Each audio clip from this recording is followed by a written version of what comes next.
नमस्कार साथियों। SSC GD का प्रीवियस ईयर्स का एक और सेट लेकर हम आप लोगों के बीच आए हैं। यह सेट संख्या 24 है। सेट संख्या 23 तक प्रीवियस वाले वीडियोज में अपलोड किए गए हैं, आप उन्हें भी देख सकते हैं। आइए शुरू करें सेट संख्या 24। यह सेट संख्या 24 का पहला प्रश्न। आइए सॉल्व करें इसे हम लोग। प्रश्न है बोडमास से संबंधित। जैसा कि आप जानते हैं, इसमें सबसे पहला हम लोग छोटे ब्रैकेट का सॉल्यूशन करते हैं। यहाँ है 6 + 4, दोनों को जोड़िएगा तो 10। यहाँ 12/4 मतलब 3, 3 × 2 मतलब 6। अब जी यहाँ पर दोनों प्लस में है, 6 और 10 को जोड़िएगा तो 16 आ गया। आगे चलते हैं प्लस में। यहाँ 1.1/3 मतलब 4/3 है, गुने 9 है, भागा 3 है।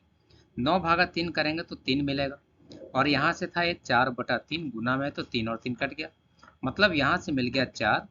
और उसके बाद है 1.2/3।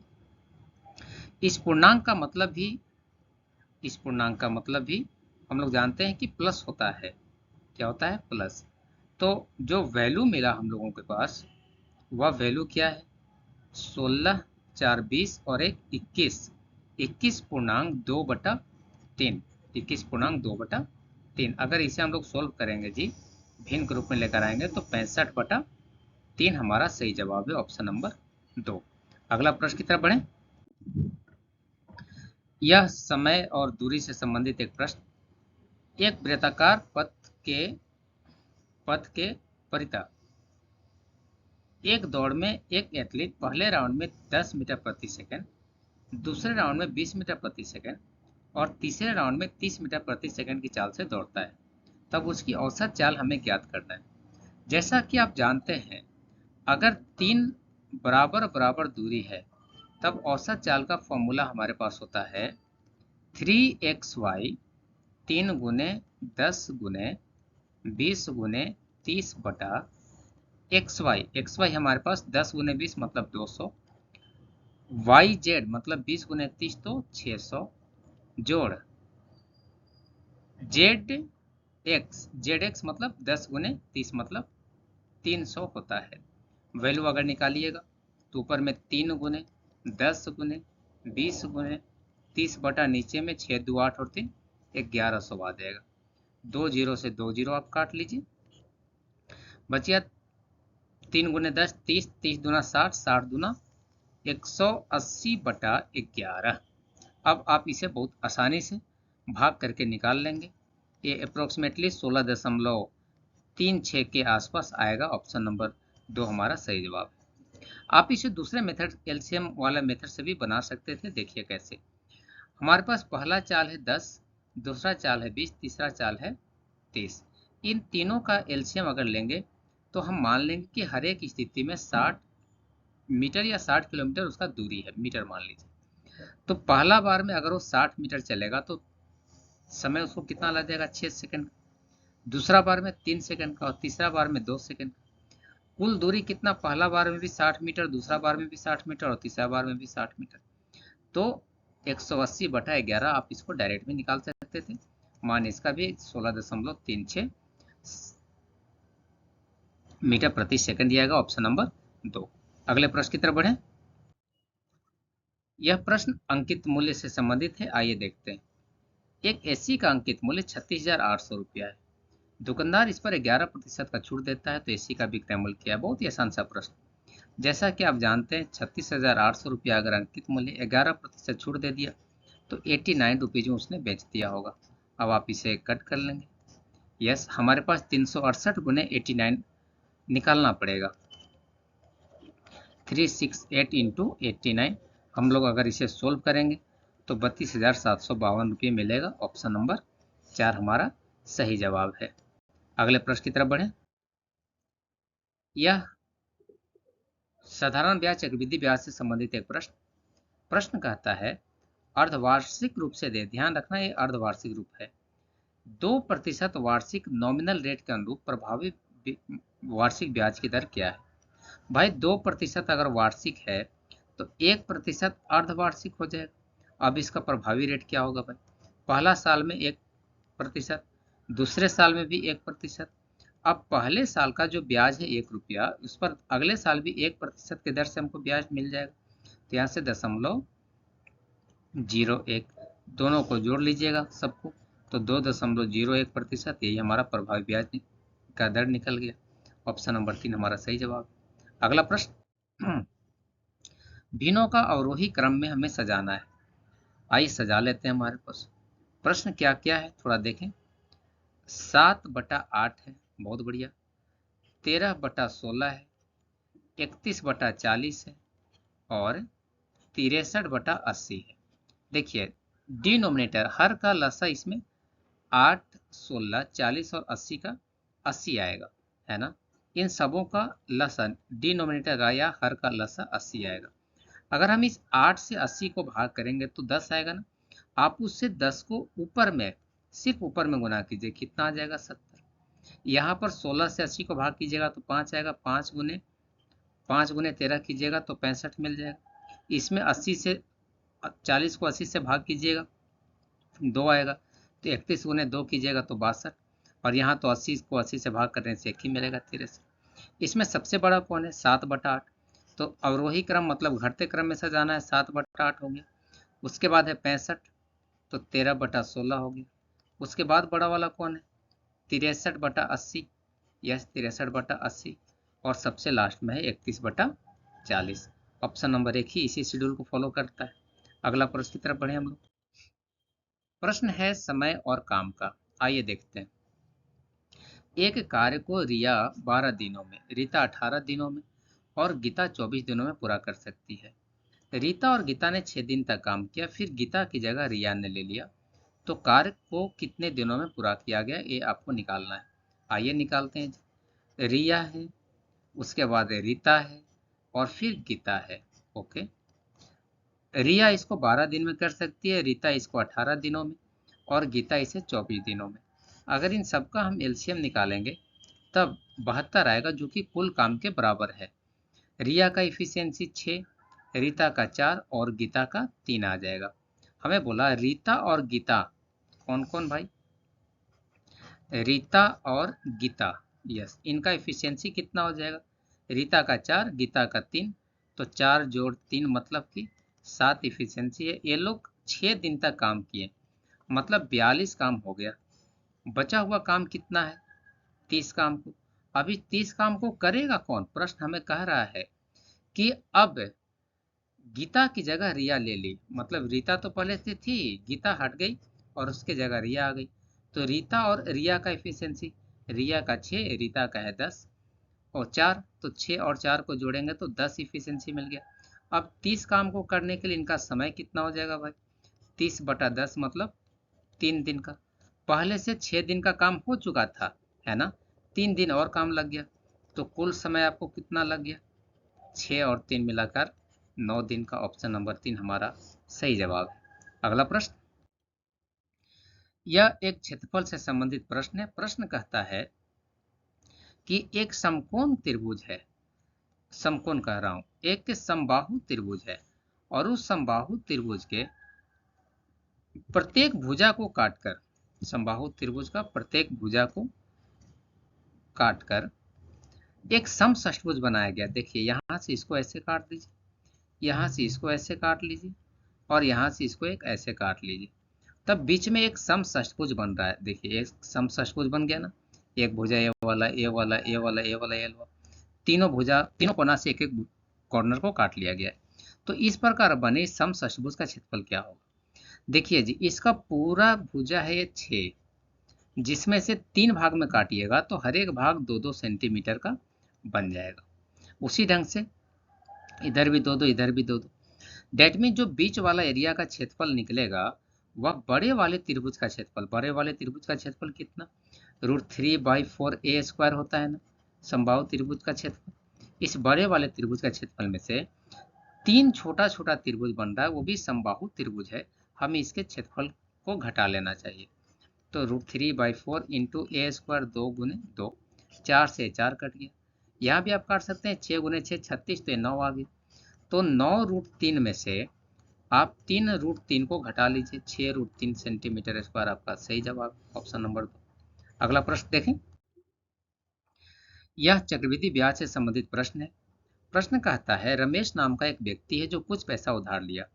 पहले वर्ष के अंत में 4565 और दूसरे वर्ष के अंत में 6534 रुपया चुकता करके वह पूरी राशि चुका दिया है। यदि ब्याज की दर 10% है तो उधार ली गई राशि हमें ज्ञात करना है। ऐसे प्रश्नों में हमें करना क्या है, मान लेते हैं कि वह उधार ली गई राशि हमारा 100 रुपया है जस्ट सपोज। तब पहले वर्ष के अंत में उसको चुकाना था 110/100 रुपया, है ना, जिसमें से वह 4565 रुपया चुका दिया। जो बच गया अगले साल उस बचे हुए राशि पर फिर से उसको 10% का ब्याज देना पड़ेगा, मतलब 110 चुकाना पड़ेगा। यह है 6534 रुपया। अब आप यहाँ से x का मान निकालेंगे। उसके लिए सबसे पहला काम, हम इस 11/10 को उधर लेकर जाएं तो ये 11x/10 घटाओ 4565 बराबर 6534 गुने 10/11। आप इसे 11 से काट लीजिए। 11 पचे 55, 10 3 11 9 99, 4 4 तो 4 से कट गया। ये वैल्यू मिला हमको 5940। अब इस 4565 को इधर लेकर आ जाइए तो 11x/10 बराबर 4565 इस 5940 के साथ जुड़ जाएगा तो 5 6 4 10 की 0 हाथ में रहा, 9 5 14 15, 5 4 9 और 1 10। अब आप x का मान निकाल लीजिए जी। 10 5 5 गुने 10/11, 11 9 99, 6 0, 11 पचे 55 तो वैल्यू आ गया आपके पास 9550, 9550 रुपया वैल्यू आ रहा है। अगले प्रश्न की तरफ बढ़े हम लोग। बहुत ही आसान सा प्रश्न, क्रयमूल्य विक्रयमूल्य से संबंधित है। 40 वस्तुओं का विक्रय मूल्य 50 और 60 वस्तुओं के क्रय मूल्य के बराबर है तो लाभ प्रतिशत ज्ञात करें। आसान सा भाई, 60 वस्तु खरीदा, 40 वस्तु बेच रहे हैं तो आपने लाभ कितने वस्तु के बराबर कमाया? 20 के बराबर। कितना वस्तु बेचकर? सिर्फ 40 वस्तु को बेचकर, तो लाभ हो गया 20 गुने 100/40। यस, आप इसको 2 से काट लीजिए, इसको 50 से काट लेगा तो 50% का लाभ मिल गया। अगला प्रश्न देखें, बहुत ही आसान सा प्रश्न, प्रश्न संख्या 12 है, प्रतिशत से संबंधित है। आइए इसे बनाया जाए। प्रश्न कहता है x माइनस वाई का 85% मतलब 85/100 बराबर है x प्लस वाई का 20/100 का। तब हमें पता करना है कि y x का कितना प्रतिशत है। y को प्रतिशत में बदलना है इन कंपैरिजन टू x, हमें इसका मान निकालना है जी। आइए इसके लिए हमें y/x चाहिए, पहले निकाल लें। एक कट गया, 17 से भी कट जाएगा और ये भी 5 से कट जाएगा। अगर हम गुना कर लें जी तो 17x माइनस 17y बराबर 5x प्लस 5y आ गया। x को एक तरफ कर लो, y को एक तरफ कर लो, तो 17 में से 5 गया, 12x बराबर 22y मिल जाएगा। अब हमें y/x चाहिए तो x को इधर ला दिए और 22 को इधर लेकर आ जाइए, ये 12/22 हो गया। अब आप इसे प्रतिशत में बदलने के लिए हम लोग 100 से गुना कर लेंगे। 12/22 गुने 100, 6 दूना 12, 11, 600/11 मतलब 54.6/11%, ऑप्शन नंबर 2। अगला प्रश्न देखें, यह प्रतिशत से संबंधित एक लाभ से संबंधित एक प्रश्न है। आइए देखते हैं। एक व्यक्ति एक पैकेट को वास्तविक माप से 10% कम वजन का उपयोग करके क्रय मूल्य पर ही बेच देता है, तब उसका लाभ प्रतिशत क्या है? अगर उसने 10% कम वजन तोला है, 1000 ग्राम की जगह सिर्फ 900 ग्राम तोला, 100 ग्राम उसने कम तोला, तो 100 गुने 100/900। भाई जितना ग्राम कम तोला ना उसमें 100 से गुना कर लेना और जितना तोला उससे भाग कर लो, तो 100/9%, 100/9 मतलब 11.1/9%, ऑप्शन नंबर 3 सही जवाब है। अगला प्रश्न देखें, हमें कहता है किसी संख्या को 42 से भाग देने पर, बहुत ही अच्छा प्रश्न, भागफल 120 मिलता है और शेषफल के रूप में 0 मतलब कुछ नहीं मिलता, तो उसी संख्या को 41 से भाग देने पर शेषफल क्या होगा? आइए बनाते हैं। पहले तो संख्या निकाल लीजिए कि संख्या है कितना। भाई 42 को भाग देने पर 120 मिला, शेषफल तो कुछ मिला नहीं। तब वो संख्या चाहो तो आप इसे गुना कर सकते हो अथवा बिना गुना किए भी हम आपको सिखाएंगे। 42 गुने 12 कीजिएगा तो 12 दूना 24, 12 चौका 48 और 2 50, 50 40 आ गया संख्या हमारा। अब हमारे पास इसको 41 से भाग देना है, तो आप इसे भाग दे करके निकाल लीजिएगा। एक बार में 41, 9 4, 41 दूना 82, 1 2 0, 41 दूना 82, शेष बच जाएगा हमारे पास 38। ऑप्शन नंबर 3 हमारा सही जवाब। अगला प्रश्न की तरफ चले। यह अंकित मूल्य से संबंधित एक प्रश्न है। पंकज एक कुर्सी की बिक्री पर पहले 250 की नगद छूट और फिर 8% और 5% की दो क्रमिक छूट देता है, ठीक है। यदि कुर्सी का अंकित मूल्य 4250 रुपया है तो छूट योजना के बाद ग्राहक के लिए कुर्सी का अंतिम मूल्य क्या है, मतलब विक्रय मूल्य क्या है, आपको निकालना है। भाई 4200 रुपया अंकित मूल्य था, 250 रुपया आप छोड़ ही दिए, तब उसके पास अंकित मूल्य के रूप में सिर्फ 4000 रुपया है। अब इस पर पहले 8% छोड़ दे रहे हैं तो 92% आप लेंगे, फिर 5% छोड़ दे रहे हैं तो 95% की आपको मिलेगा। अब आप इसका वैल्यू निकाल लीजिए। 3 जीरो से 3 जीरो नीचे में कट गया, ये 2 पचे 10, ये 19 पचे 95, और आप इसको 4 को 2 बार में काट सकते हैं। तो वैल्यू क्या होगा, इकाई अंक पत्ती से बना सकते हैं। 9 दूना 18, 18 दूना 36, इकाई अंक 6 आना चाहिए। ऑप्शन नंबर 3 हमारा सही जवाब। अगले प्रश्न की तरफ बढ़े। बहुत ही आसान सा प्रश्न कहता है 2000 मीटर की परिधि वाले एक वृत्ताकार स्टेडियम के परितः 800 मीटर की दौड़ में सबसे तेज धावक रोहन और सबसे तेज धावक सोहम एक ही बिंदु से दौड़ना शुरू करते हैं। दौड़ शुरू होने के 10वें मिनट के अंत में आरंभिक बिंदु पर एक साथ पहली बार पहुंचते हैं। यदि रोहन सोहम की चाल का दुगना चाल से दौड़ता है तो रोहन को दौड़ समाप्त करने में कितना समय लगेगा। आइए इसको हम लोग बनाते हैं। पहले तो ये रोहन है, दूसरा है सोहम। सोहन से दुगना चाल से दौड़ता है। भाई जो चाल है वह रोहन का दुगना है सोहन से, 2:1 है। अब हमें बोला है कि 2000 मीटर की परिधि वाले वृत्ताकार स्टेडियम के परितः दोनों एक ही बिंदु से दौड़ना शुरू कर रहे हैं। अब एक ही तरफ दौड़ रहे हैं, यस, एक ही तरफ ही दौड़ रहे होंगे ये लोग।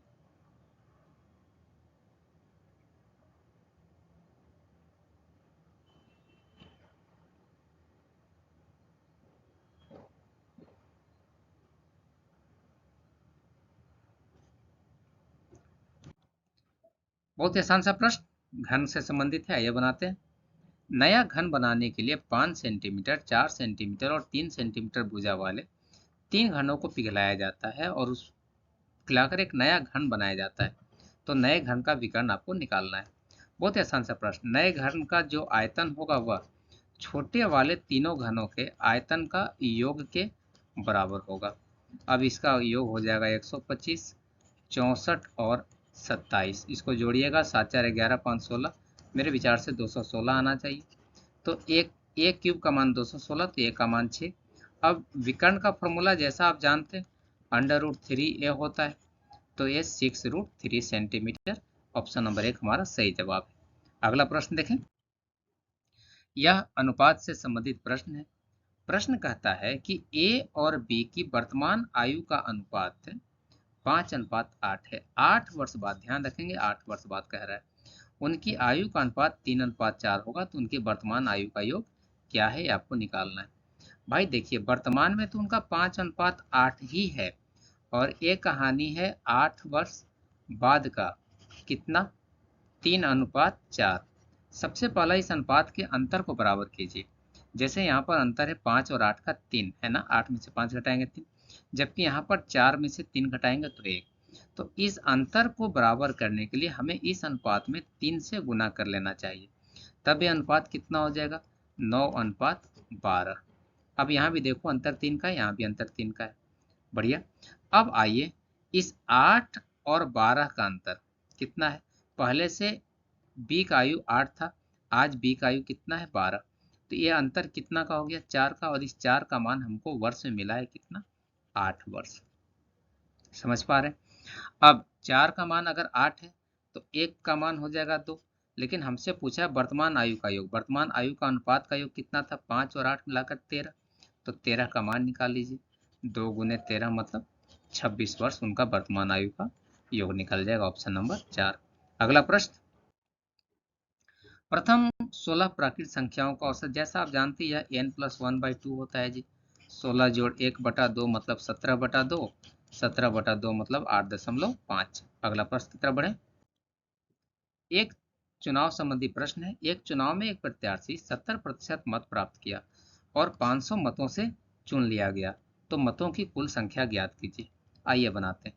अगर इसने 17% मत प्राप्त किया, इसका मतलब कि जीतने वाले को 70 और हारने वाले को 30% मत प्राप्त हुआ होगा।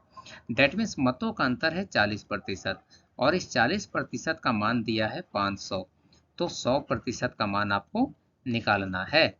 ये 500 बटा 40 गुने 100। भाई एक जीरो से एक जीरो काट लो और ये 500 4 से कट जाएगा 125 बार में, तो 1250 आपका सही जवाब आ गया। इस वीडियो में इतना ही। अगर वीडियो पसंद आया हो तो इसे लाइक करें, चैनल पर नए हैं तो सब्सक्राइब करें, साथ ही आप इसे अपने दोस्तों के साथ शेयर भी करें। हमें ज़रूर बताएं कमेंट करके कि आपको किस टॉपिक पर अगली वीडियो चाहिए या कौन सा वैसा टॉपिक है जिसमें आपको प्रॉब्लम हो रही है। हम उस टॉपिक को पूरी तरह से क्लियर करके वीडियो बनाएंगे। हमें ज़रूर कमेंट करके बताएं। धन्यवाद।